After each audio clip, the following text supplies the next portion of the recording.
ایک اکبر کی شکل میں یا رب ایک اکبر کی شکل میں یا رب اور کتنے یوسف چھپا دیے تو نے اور کتنے یوسف چھپا دیے تو نے اور ایک شبیر کی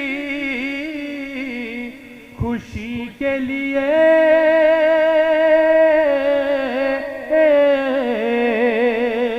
اور ایک شبیر کی خوشی کے لیے دو محمد بنا دیے تو نے ایک اکبر صلوات بھیجنا محمد والا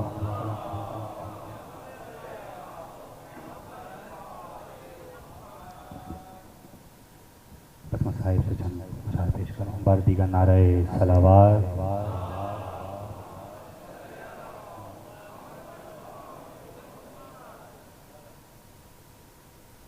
مڑ مڑ کے مجھے دیکھتے جانا علی اکبر مڑ مڑ کے مجھے دیکھتے جانا علی اکبر کچھ دیر تو جی لے تیرا اور کچھ دیر تو جی لے تیرا بابا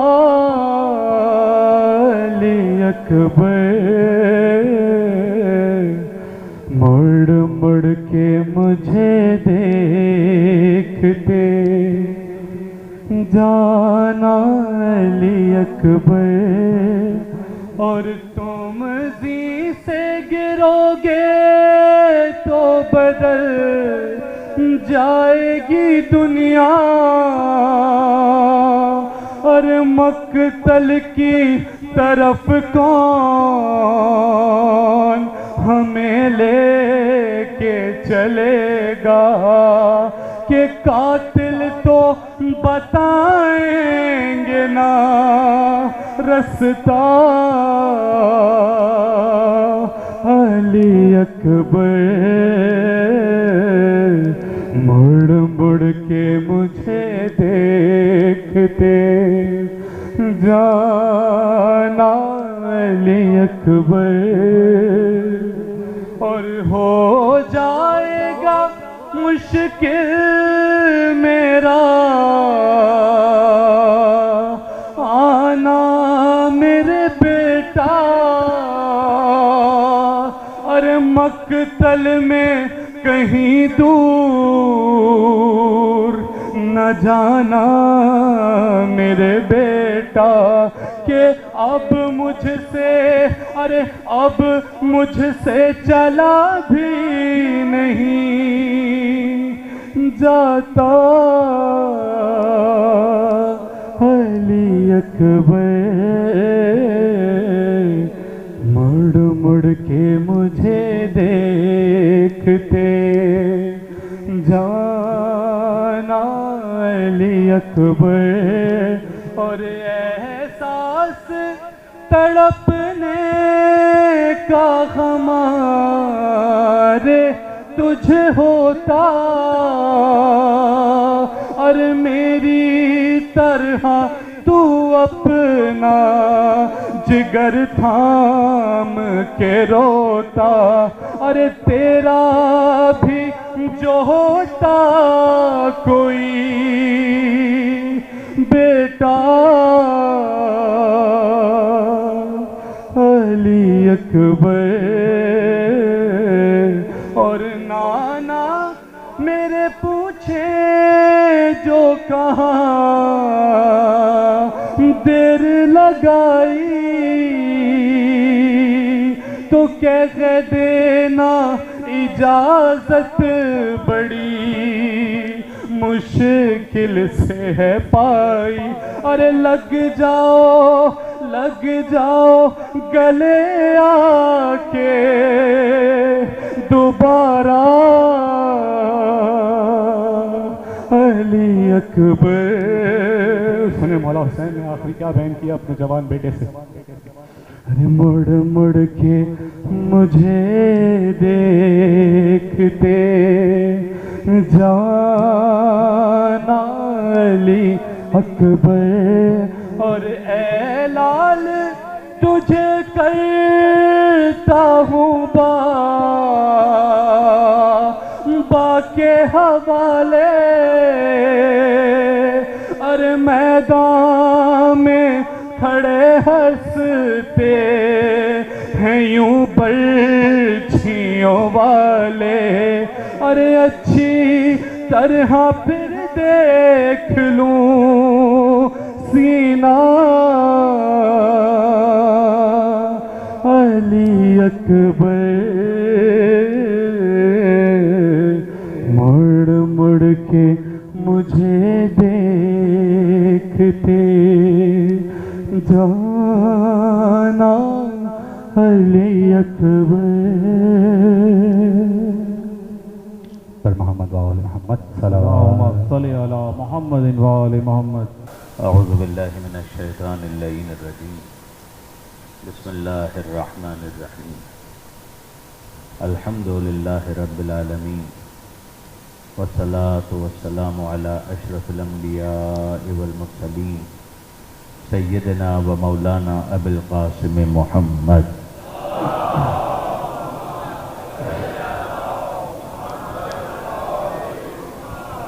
وأہل بیتہ الطیبین الطاہرین المعصومین المظلومین المنتجبین المنتخبین المیامین، لا سیما للامام المنتظر والحجة الثانی عشر الذین اذهب اللہ عنہم الرجس وطہرہم تطہیرا۔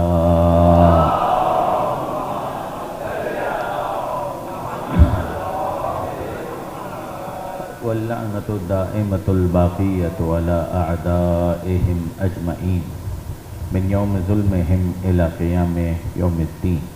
رب اشرح لي صدري ويسر لي أمري واحلل عقدة من لساني يفقهوا قولي واجعلني خالصا لوجهك الكريم يا الله۔ صلوات على محمد۔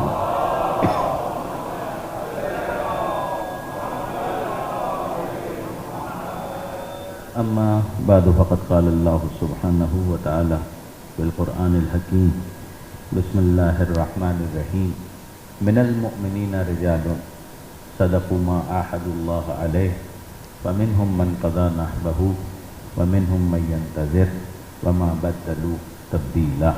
صلوات علی محمد وآلہ۔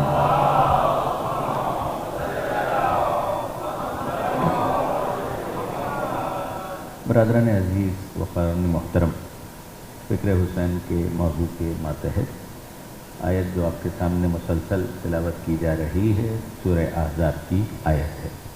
تذکرہ ہے مومنین میں سے مردان خدا کا کہ جن کی پروردگار تعریف و توصیف کرتے ہوئے یہ ارشاد فرما رہا ہے کہ من المؤمنین رجال، کہ مومنوں میں ایسے مرد بھی ہیں کہ صدقوا ما عاهدوا اللہ علیہ، کہ انہوں نے سچ کر دکھایا جو وعدہ انہوں نے خدا سے کیا تھا، وقت آ گیا تو انہوں نے نبھایا۔ منہم من ینتظر، منہم من قضی نحبہ، کچھ وہ ہیں کہ جنہوں نے اس وعدے کو ایگزیکیوٹ کر کے دکھا دیا۔ ومنہم من ینتظر، اور ان میں وہ بھی ہیں کہ جو منتظر ہیں کہ کب وہ وقت آئے گا اور کب وہ اپنے وعدے کو پورا کریں گے۔ وما بدلوا تبدیلا، اور انہوں نے اپنے اس وعدے کے اندر ذرا سی بھی تبدیلی نہیں کی، ذرا سا بھی انحراف نہیں کیا، ذرا سا تبدل، ذرا سا تغیر، ذرا سی ڈیویشن بھی اس وعدے کے اندر ان کی طرف سے نہیں ہوئی۔ درود بھیجیے گا محمد و آل محمد۔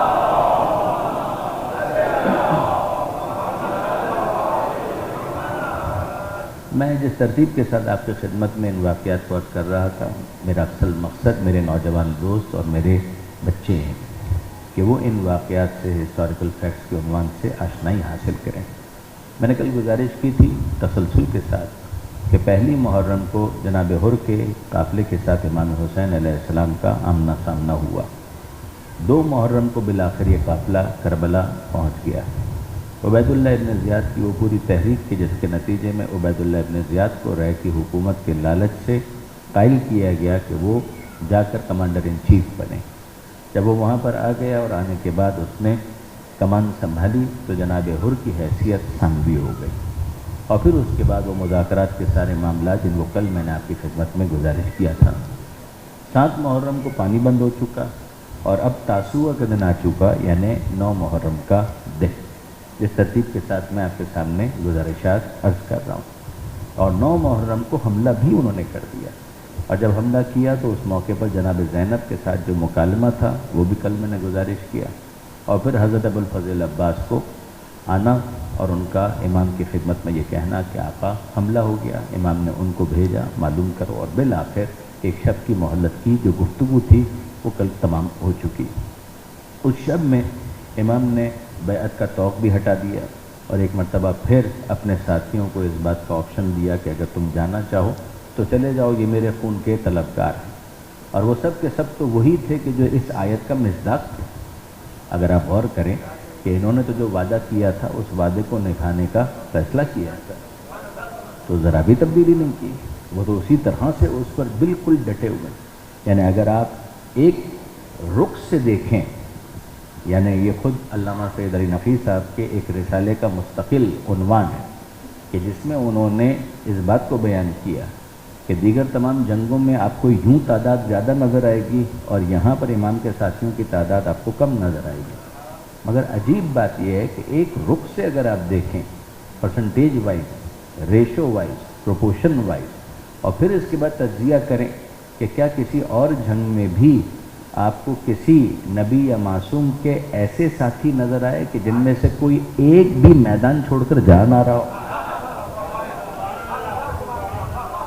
تو آپ کو نظر آئے گا کہ یہ قلیل تعداد قلیل ہونے کے باوجود اس رخ سے کثیر بن جاتی ہے کہ یہاں پر جتنے ہیں وہ بالکل فلٹرڈ ہیں، یہ اس طرح سے چھانے ہوئے ہیں، حسین کے آزمائے ہوئے ہیں کہ حسین ابن علی کہہ رہے ہیں کہ میں تمہاری زندگیاں تم کو دیتا ہوں، اور وہ سامنے سے کہتے ہیں ہمیں یہ زندگیاں نہیں چاہیے۔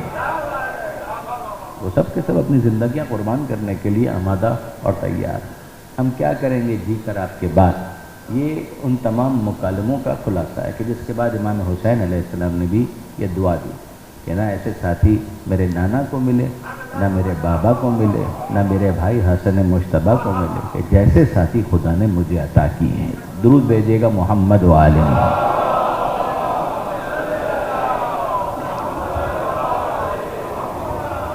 باقی شب عبادت میں گزری، اور عبادت میں یہ سارا وقت گزارنے کے بعد جو میں نے کل بھی گزارش کی تھی کہ لہم دوی کا دوی النحل، کہ ان کے خیموں سے مناجات اور عبادات، حمد الہی، تسبیح و تمجید پروردگار کی آواز یوں بلند ہو رہی تھی کہ جیسے شہد کے چھتے سے بن بھنانے کی آواز آتی ہے۔ یہ تاریخ کی صراحت ہے۔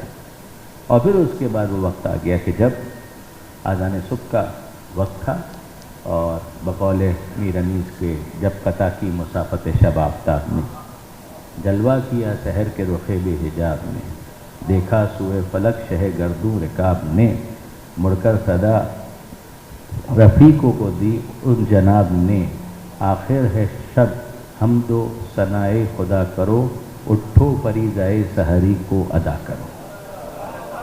اور نماز صبح کے لیے سب بیدار اور آمادہ اور تیار ہیں، اور جو مشہور قول ہے اس کے مطابق امام نے اپنے روٹین کے مؤذن جناب حجاج بن مسروق ان کو کہا کہ آج تم اذان نہیں دو گے، آج شبیہ پیغمبر علی اکبر لہجہ رسول میں اذان دیں گے۔ اگر آپ غور کیجئے، یعنی یہ امام کا جو مؤذن ہے، یعنی یہ ڈپیوٹیڈ ہے، اس کی ذمہ داری ہے کہ امام کو کہنا نہ پڑے جب بھی نماز کا وقت ہوگا تو اذان دینے کی ذمہ داری ان کی ہے۔ آپ نے یہ سنا تھا کہ جب جناب حر نے راستہ روکا تو ظہر کی نماز کا وقت آیا، عصر کی نماز کا وقت آیا، تو اس موقع پر بھی اذان انہوں نے دی، مگر یہ جو اذان صبح عاشور ہے اس کے لیے امام مظلوم نے اہتمام خاص کیا کہ لہجہ رسول ہو اور اس طرح سے بھی حجت تمام ہو جائے۔ تو جناب علی اکبر سے کہا گیا کہ آپ اذان دیجئے، اور پھر اس کے بعد امام نے نماز کی امامت کروائی۔ یہ بات بھی یاد رکھیے گا برادران عزیز کہ عاشور کے دن یہ آخری نماز ہے کہ جو نسبتاً سکون سے ادا ہوئی، جماعت کے ساتھ ادا ہوئی اور نسبتاً سکون سے، پانی تو نہیں ہے، تیمم کے ذریعے سے ہی یہ نماز ادا کی جا رہی ہے۔ لیکن اگر آپ غور فرمائیں گے تو ابھی کوئی تیر نہیں آ رہا، تلواروں سے حملہ نہیں ہو رہا۔ اس کے بعد تو ظہر کی نماز ہو یا عصر کی نماز ہو، مظلومیت اور اس کی شدت میں اضافہ ہی ہوتا چلا جائے گا۔ ظہر کی نماز تو غیر معمولی نماز ہے، وہ بھی جماعت کے ساتھ، لیکن یہ ہے کہ اس کے اندر امام تیروں کے درمیان نماز پڑھ رہے ہیں، حملے کے درمیان نماز پڑھ رہے ہیں۔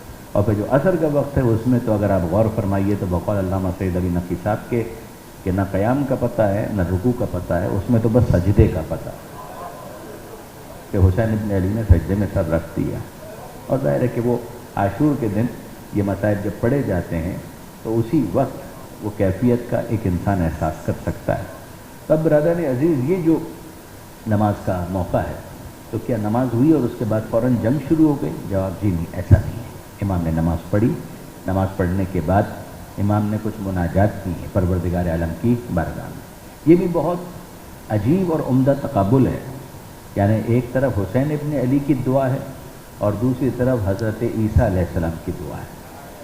میں عیسیٰ علیہ السلام کا جو مرتبہ اور مقام ہے اس کے بارے میں کیا عرض کر سکتا ہوں؟ اولو العزم نبی ہیں، پروردگار عالم کے چنیدہ ہیں، پروردگار نے معجزانہ شان کے ساتھ ان کو اس دنیا میں بھیجا ہے، تنہا مادر کے ذریعے سے اس دنیا میں بھیجا ہے۔ ایک غیر معمولی زندگی ہے جناب مسیح علیہ السلام کی، مگر یہ تو طے ہے کہ عیسیٰ عیسیٰ ہیں، حسین فخر عیسیٰ ہیں۔ تو آپ کو نظر آئے گا کہ خود جو عہد نامے کے اندر جو ان کی دعا نقل کی گئی اس سخت مصیبت کے موقع پر، ہم تو ظاہر ہے کہ صلیب کے قائل نہیں ہیں، مگر یہ کہ وہاں پر جو چیز رپورٹ کی گئی وہ یہی ہے کہ انہوں نے اس موقع پر انتہائی عظمت اور بزرگی کے باوجود پروردگار عالم سے دعا یہ کی کہ اے اللہ لما سبقتنی، کہ اے میرے خدا تو نے مجھے کیوں چھوڑ دیا؟ کہ اے پروردگار میں اس کیفیت میں ہوں، تو نے مجھے کیوں چھوڑ دیا؟ میں کوئی الزام نہیں دے رہا، مسیح علیہ السلام کا مرتبہ اور مقام اپنی جگہ پر ہے، مگر یہ جو کیفیت ہے کہ ناز برداری ہی آپ کہیے کہ خدا کی بارگاہ میں اس انداز سے دعا کرنا کہ مالک تو نے مجھے چھوڑ دیا۔ جیسے کبھی بچہ اپنی ماں سے گفتگو کرتا ہے کہ آپ نے میری طرف توجہ نہیں کی، تو ایسا نہیں ہے کہ وہ ماں کی عظمت کا منکر ہوتا ہے، لیکن یہ کہ ایک گفتگو کا ایک انداز ہوتا ہے۔ مگر یہ ہے عیسیٰ علیہ السلام سے منسوب دعا کہ جو نیو ٹیسٹمنٹ کے اندر موجود ہے کہ اللہ لما سبقتنی، کہ تو نے مجھے کیوں چھوڑ دیا۔ اور دوسری طرف اگر آپ امام مظلوم کی دعا دیکھیں تو اس کا تو آغاز یہ ہوتا ہے انت ثقتی، مالک میرا بھروسہ تو تجھی پر ہے، انت ثقتی، اگر امید ہے تو بھی تجھی سے ہے، بھروسہ ہے تو بھی تجھی پر ہے۔ درود بھیجیے گا محمد و آل محمد۔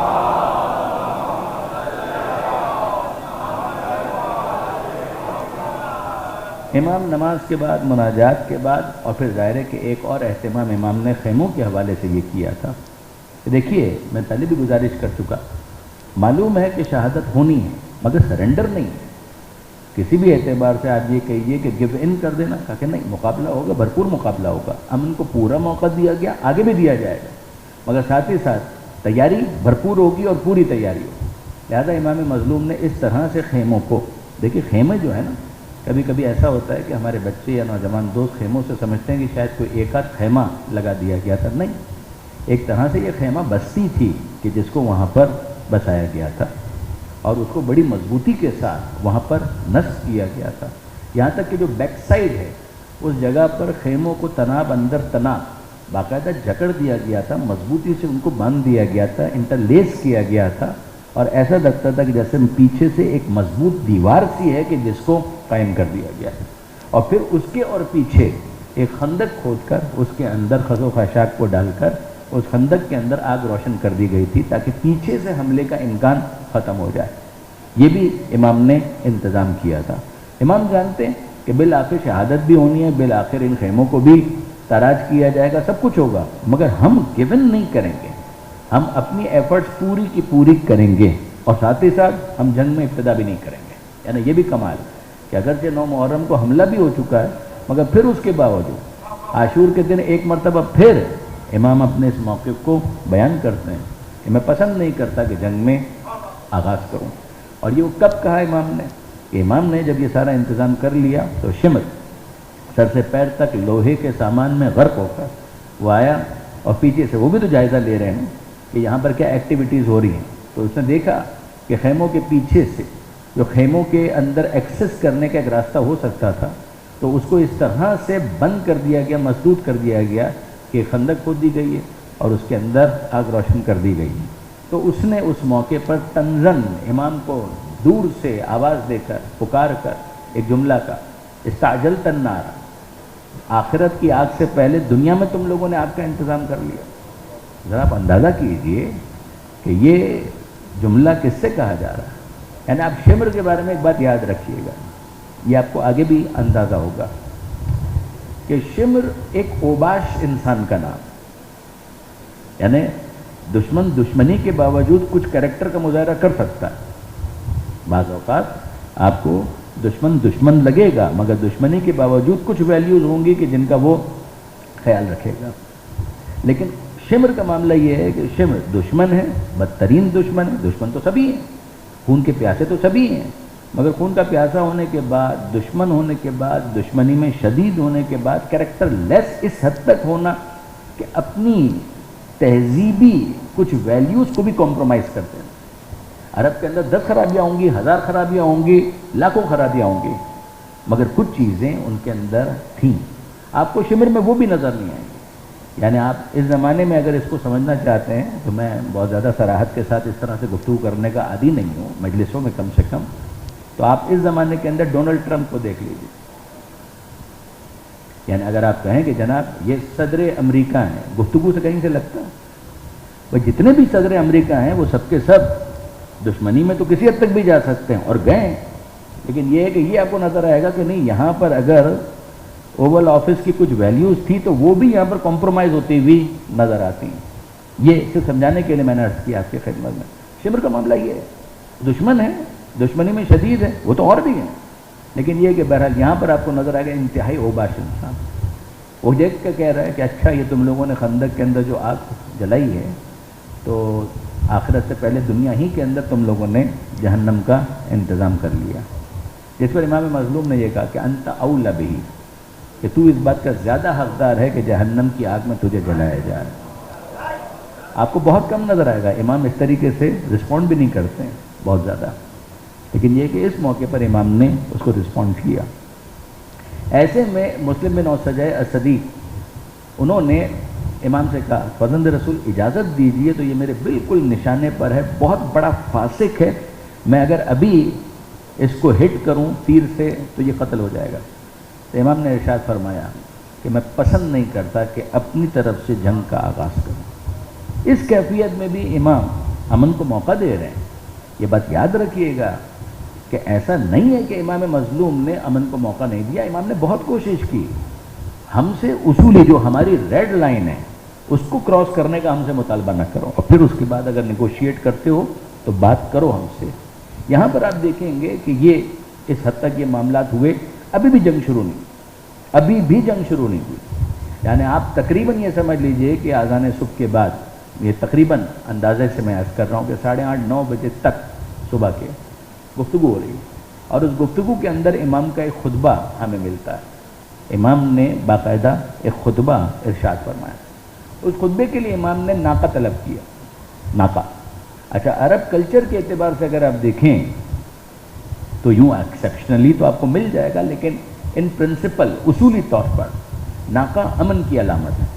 گھوڑا جنگ کی علامت، فرس، گھوڑے کو فرس کہا جاتا ہے۔ فرس کی فراست مشہور ہے کہ فرس جو ہے اس کو میدان میں آدھا سپاہی مانا جاتا ہے، یعنی وہ اپنے سوار کے لیے بہت بڑی ایک ہیلپ ہوتا ہے، ایک اسسٹنس ہوتا ہے، وہ سمجھتا ہے کہ میرا سوار مجھ سے کیا چاہتا ہے، تو اس کو فرس کہنے کی وجہ بھی یہ ہے کہ اس کی فراست، کہ وہ سمجھدار ایک جانور ہے اور جنگ کے جو نزاکتیں ہیں ان کو وہ انڈرسٹینڈ کرتا ہے، سمجھتا ہے۔ اس کے مقابلے میں ناکا، ناکا امن کی علامت، ناکا جو ہے وہ امن کی علامت ہے۔ امام نے ناکا طلب کی ہے، امام کے پاس گھوڑے تھے، چند ہی صحیح مگر گھوڑے تھے، مگر امام نے اس موقع پر ناکا طلب کیا، امن کی علامت ناکے کو طلب کیا، اور اس پر امام سوار ہوئے، قریب گئے، اتنا نزدیک گئے کہ جہاں سے امام کی آواز خیموں تک بھی آ رہی تھی، دشمن بھی سن رہے تھے اور خیموں تک بھی امام کی آواز جا رہی تھی، یعنی سم ویئر ان بٹوین، اور وہ جو دوسرے دشمن کے سپاہی ہیں وہ بھی نزدیک آئے اور وہ امام کی اس گفتگو کو سن رہے ہیں۔ اب جو امام اس خطبے کے اندر ارشاد فرما رہے ہیں اس کو ذرا توجہ کے ساتھ آپ بھی سماعت فرمائیے گا، درود بھیجیے محمد و آل محمد۔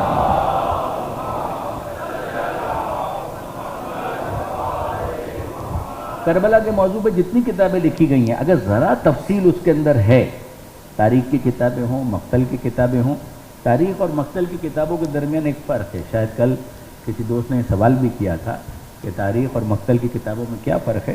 اس کو آپ یوں سمجھ لیجئے کہ جس طریقے سے آسان الفاظ میں اس کی تفصیل پڑھنا چاہیں تو فارسی زبان کے اندر جناب رسول جعفریان کی ایک بہت عمدہ کتاب ہے، ان لینتھ ڈیٹیل کے اندر انہوں نے اس بات کا تجزیہ کیا ہے اور مختلف جو موضوعات ہیں ان موضوعات کے ماتحت لکھا ہے کہ سیرت کی کتاب سے کیا مراد ہے، تاریخ کی کتاب سے کیا مراد ہے، مقتل کی کتاب سے کیا مراد ہے، مجلس کی کتاب سے کیا مراد ہے۔ یہ مجلس کی کتابیں شائع ہونا یہ اس زمانے کا فقط فینومینا نہیں ہے کہ آپ یہ کہیں کہ فلاں مقرر کی مجلسیں تھیں ان کو شائع کر دیا، جی نہیں، نام مختلف ہو سکتے ہیں لیکن یہ کہ بہرحال امالی شیخ صدوق اس کا یہی اسٹیٹس ہے، امالی املا کروانا، تو یعنی وہ کچھ بولتے جا رہے ہیں کہ جس کو لکھا جا رہا ہے، تو اس زمانے کے اعتبار سے وہ مجلسیں ہی ہیں، ان کے اندر فضائل بھی آپ کو مل جائیں گے، اس کے اندر آپ کو مسائل بھی مل جائیں گے۔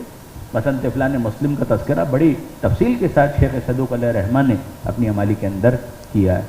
تو مجلس کی کتابوں سے کیا مراد ہے، مقتل کی کتاب، یہ ساری چیزیں یہ جو موضوعات ہیں ان کا ڈیٹیل اگر آپ اکاؤنٹ پڑھنا چاہ رہے ہیں کہ اس سے کیا مراد ہے تو رسول جعفریان صاحب کی یہ کتاب ہے جس کا نام ہے منابع تاریخ اسلامی، آشنائی بمنابع تاریخ اسلامی، یعنی تاریخ اسلامی کے منابع سے یعنی سورسز سے آشنائی، اورینٹیشن، انٹروڈکشن، یہ ہے ان لینتھ۔ یہ ظاہر ہے کہ کالج یونیورسٹی جانے والے اگر وہ اس کو پڑھیں تو ان کے لیے زیادہ مفید ہوگا۔ یہ فارسی کتاب بھی اب یوں مفید ہو گئی ہے کہ بہرحال اے آئی کی مدد سے جو فارسی ٹیکسٹ ہے اس کو ٹرانسلیٹ کرنا کوئی مشکل نہیں رہا، تو کچھ نہ کچھ ایک انسان کو اندازہ تو ہو ہی جاتا ہے کہ اس کے اندر کیا لکھا ہوا ہے۔ پھر اس کے بعد انٹرنیٹ کے اوپر بھی آپ کو مواد اس میں بہت اچھا مل جائے گا، اگر آپ ریلیونٹ ویب سائٹس کے اوپر جائیں اور ویکیشیا وغیرہ کے اوپر بھی جا کر چیک کریں تو اچھا مواد آپ کو مل جائے گا، مگر وہاں پر جو کچھ بھی ہوتا ہے بہرحال اس کو کراس چیک کرنے کی ضرورت رہتی ہے۔ اگر آپ اردو زبان کے اندر کوئی کتاب مجھ سے پوچھیں کہ جس میں مختصر ہی صحیح مگر اس موضوع کو ایڈریس کیا گیا ہو تو جناب علامہ ذیشان حیدر جوادی علی اللہ مقام، ان کی کتاب کا نام ہے قمر بنی ہاشم، جو حضرت ابوالفضل عباس کی سیرت پر انہوں نے کتاب لکھی ہے۔ اس کی اگر تمہید اور مقدمے میں آپ دیکھیں گے تو مقدمے میں آپ کو یہ ڈفرینسز نظر آئیں گے کہ تاریخ کی کتاب سے کیا مراد ہے، مقتل کس کو کہتے ہیں، مجلس کس کو کہتے ہیں، وغیرہ وغیرہ، اور تاریخ کی جو کتابیں ہیں ان کے نام کیا ہیں، ان کے مؤلفین نے ان کو کب لکھا، پہلی تاریخ کی کتاب کون سی تھی، بعد والی کون سی تھی۔ اب ظاہر ہے کہ تبری اس کے اندر ابتدائی ڈاکومنٹ کے طور پر پیش کیا جاتا ہے، بعض چھوٹی کتابیں ان سے بھی پہلے لکھنے والے لکھ چکے تھے، اور پھر تبری نے بہرحال اپنا سلسلہ سند بھی بیان کر دیا جو عام طور پر حدیث کی کتابوں کا انداز ہے۔ میں اس وقت سند کے اوپر بحث نہیں کر رہا، میں تو صرف یہ عرض کر رہا ہوں کہ یہ تاریخ کی کتابیں ہوگی۔ مقتل کیا ہے، مقتل اور تاریخ کے اندر آپ تقریباً وہی فرق سمجھ لیجئے سمجھانے کے لیے کہ جو مین اسٹریم میڈیا اور سوشل میڈیا میں، جو مین اسٹریم میڈیا میں اور سوشل میڈیا میں ہے جتنا فرق، اتنا ہی فرق آپ تاریخ کی کتابوں میں اور مقتل کی کتابوں میں سمجھ لیجئے۔ یعنی جو تاریخ کی کتابیں ہیں وہ ایک طرح سے آپ سمجھ لیجئے کہ جو مین اسٹریم چینلز ہیں نیوز کے، تو ان کے اندر یہ چیزیں ہیں، وہ اس کا عنوان کربلا نہیں ہے، یعنی اس کو تو بہت کچھ لکھنا ہے، اس میں سے بیان کرنا ہے، اس میں سے ایک واقعہ یہ بھی ہے. مثال کے طور پر بھئی اب یہ ایران اور امریکہ کے مذاکرات ہو رہے ہیں تو نیوز چینلز جو ہیں وہ اس کو رپورٹ کر رہے ہیں، مگر ان کا فقط یہ موضوع نہیں ہے، ان کا فقط یہ موضوع نہیں ہے، ان کے موضوعات تو ساری تاریخیں، جتنی بھی چیزیں ہو رہی ہیں کرنٹ افیئرس میں وہ سب وہ لکھ رہے ہیں. جتنا لکھ رہے ہیں، جس دل سے لکھ رہے ہیں، کتنا فلٹر کر کے لکھ رہے ہیں، کتنا بایس ہو کر بیان کر رہے ہیں، اس پر ہم بحث نہیں کر رہے، مگر بہرحال وہ بیان کر رہے ہیں اور موضوعات کے ساتھ یہ موضوع بھی ان کے پیش نظر ہے. لیکن اگر آپ مثال کے طور پر آپ کہیں کہ جناب اب یہ اتنا جو بیان کر رہے ہیں تو کافی نہیں ہے، اتنی تفصیلات ہیں جو باقی رہ گئی، تو آپ نے کہا ہم اپنا یوٹیوب کا ڈیڈیکیٹڈ چینل بنائیں گے، اس کے اندر صرف اسی موضوع پر بات کریں، اور جتنی انہوں نے بات کی ہے اس کے علاوہ بھی جو اور معلومات ہمارے پاس ہیں وہ بھی ہم لے آئیں گے، اور ریلیونٹ افراد پوڈ کاسٹ کریں گے، ان کو بھی اپلوڈ کر دیں گے، اور افراد ان کا بھی انٹرویو کریں گے، ہم خود جائیں گے اور وہاں پر جو ہمارے لیے فوٹیجز اویلیبل ہو جائیں گی ان کو بھی ہم یہاں پر اپلوڈ کر دیں گے. تو اب ظاہر ہے کہ یہ ذخیرہ بڑھ جائے گا. کیا اس کے اندر ہم یہ کہہ سکتے ہیں کہ 100% جو کچھ بھی بیان کیا گیا وہ سب صحیح ہوگا؟ نہیں، چھانٹی تو آپ کو اس میں بھی کرنی پڑے گی.